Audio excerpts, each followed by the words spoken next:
All right, this is that 76 Twin. And last night I didn't play it, I just powered it on.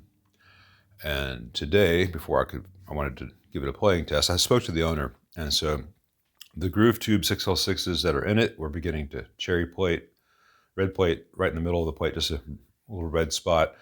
And the other tubes he sent with the amp also were doing the same thing.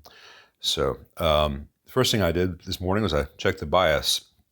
And with the stock bias circuit, which is just bias balance, and only two 6L6s, the amp was actually idling at 110% dissipation with these groove tubes, which would certainly explain the red plating.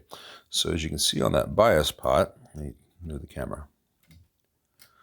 I put another 15K in series with the stock 15K. We're going to see where that voltage ends up. Before I do that, though, look at this junction right here. There's a pointer of this resistor and the diode in the bias supply. There's a crack in the solder there where that resistor is beginning to pull out. That's not a good solder joint. So I'm going to reflow that and then see where the bias is at now that we've got 30K to ground versus 15K.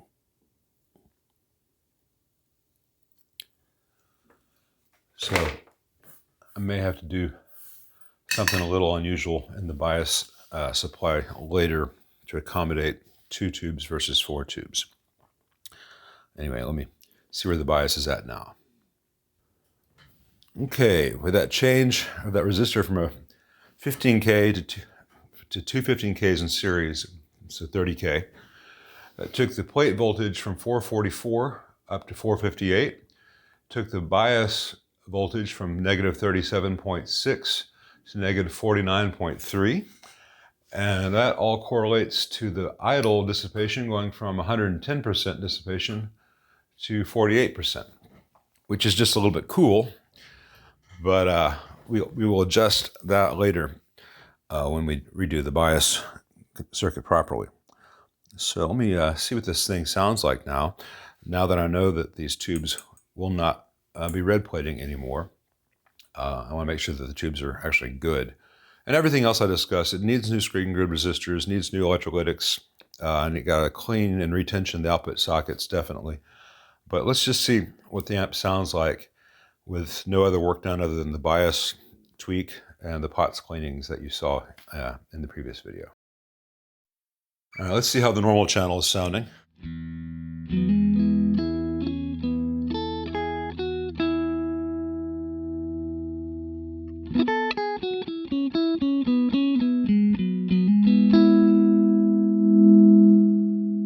All right, it's overall pretty low in output.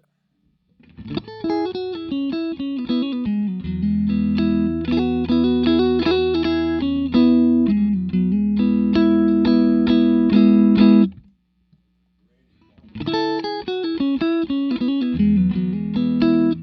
not going to worry about any of that until we change out the electrolytics, because those are all symptoms of bad electrolytic caps. But the channel doesn't have any other outstanding issues that I can tell. And I actually did move the tone pots, but I had the mic pre turned it down too low because I still had it set from doing that Randy Rhoads yesterday, which was just a monster. Let's try the reverb channel.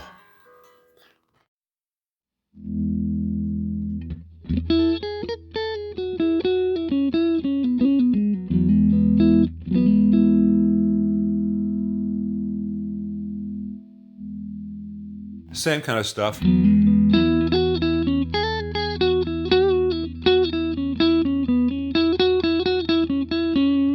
That attack,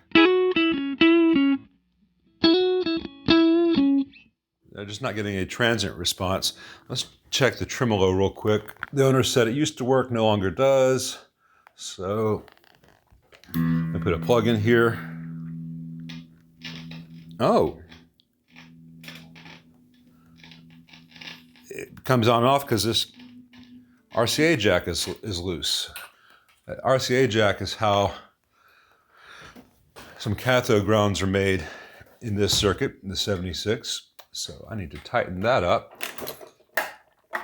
Later I'll do it properly, by which I mean I will take it apart and clean all the metal surfaces and put it back together. But for right now, just give it a good tighten. see if we can fix that vibrato. Check the other RCAs. All right, it's just the vibrato that was so loose. I predict we will have vibrato now.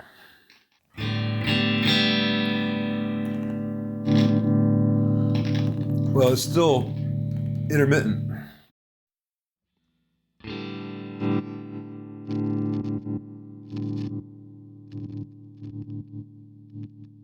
There's a position where I can touch it and it works. Let's see what happens if I just do it with a screwdriver.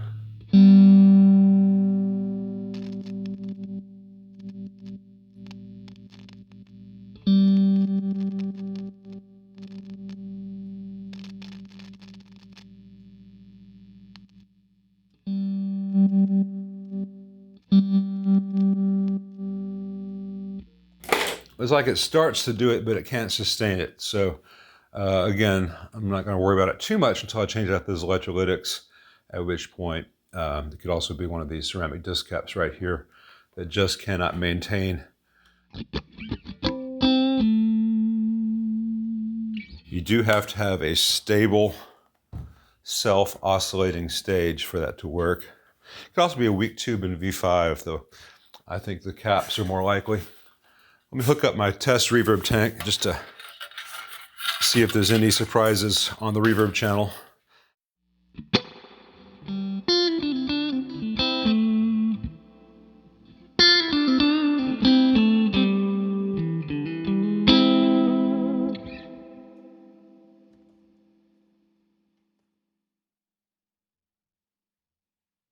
Okay, a little bit noisier than I'd like. I'll revisit that. All right, this amp currently sounds like what most people think a vintage amp sounds like.